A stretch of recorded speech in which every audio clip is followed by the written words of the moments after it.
We all know that the FBI is using the self-identification form to add people to the NICS indices that do not qualify as prohibited people. But do you know there's other government agencies doing the same exact thing?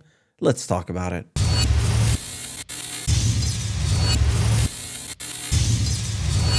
What's up, Wolverines, and welcome back to the channel. My name is John Crump. I'm an investigative journalist that keeps an eye on the 2A space. And today we're going to be talking about something that's going on within the federal government that you need to be aware of. And it's something that I broke back in 2019, and it had a snowball effect over the last few years. And now it is coming to a crescendo.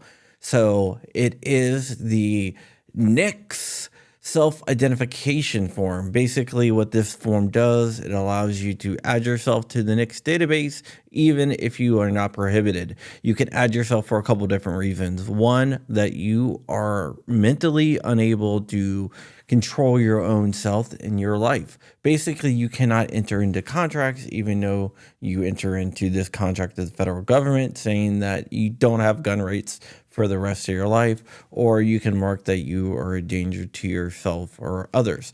And we knew that the FBI was using this and have used this in the past. It started around 2016 and it ended in about 2019 when my article came out exposing it. But now, thanks to a GOA FOIA request, we do know that other agencies have been using it.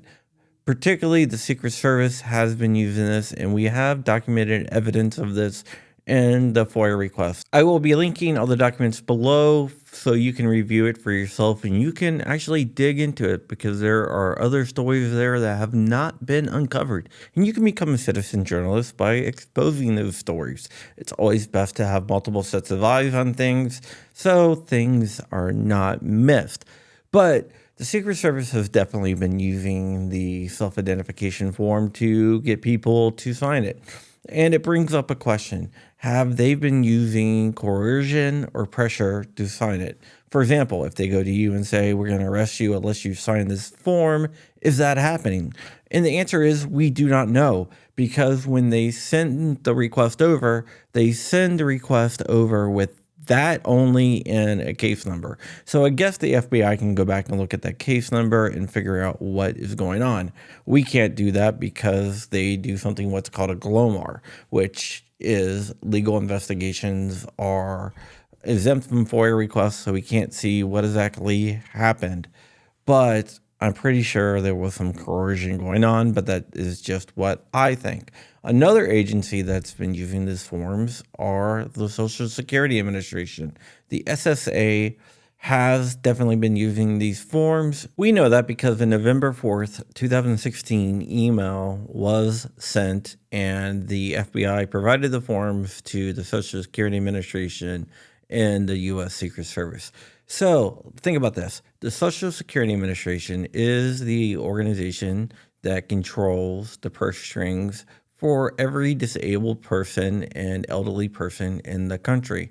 Now they can go to the person and say, we are going to take away your Social Security benefits unless you sign this form giving up your gun rights. And that puts the person in a predicament. They have to choose between the ability to eat, because we all need money to buy food, or their gun rights. And a lot of people will choose the ability to eat. We don't have evidence that this happened, but where there's smoke, there is fire, and there is definitely fire. Another agency that's been using these forms is the Immigration Custom Enforcement, ICE. ICE controls whether someone gets deported or not, and that's a lot of power to have over someone.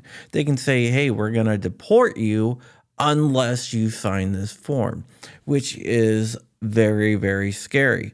So people might be signing away their gun rights to stay in the country.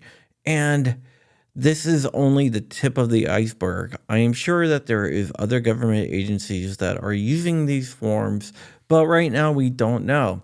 We don't know the extent of the use of these forms because Democrats in Congress are trying to block people from looking into it, and GOA had to sue to get the FOIA request that they did get back from the FBI. Republicans are horrified over this, and there probably will be dueling bills coming out, one's trying to codify all this into law and say the FBI is allowed to use these forms, because I got another story coming out about that. You'll have to wait to see about that one.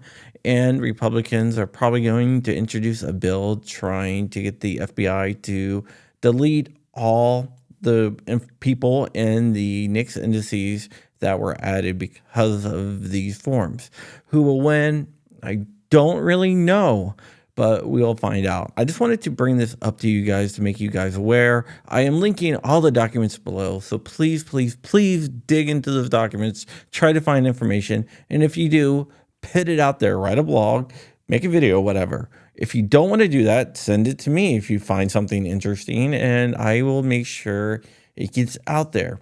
It is all up to you. We are all citizens journalists. We all have to keep an eye on the federal agencies that watch us.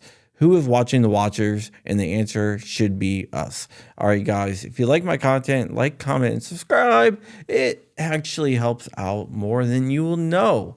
So I love you very much. Stay ever vigilant, stay ever free, keep in the fight. I am out of here. Wolverine's mother.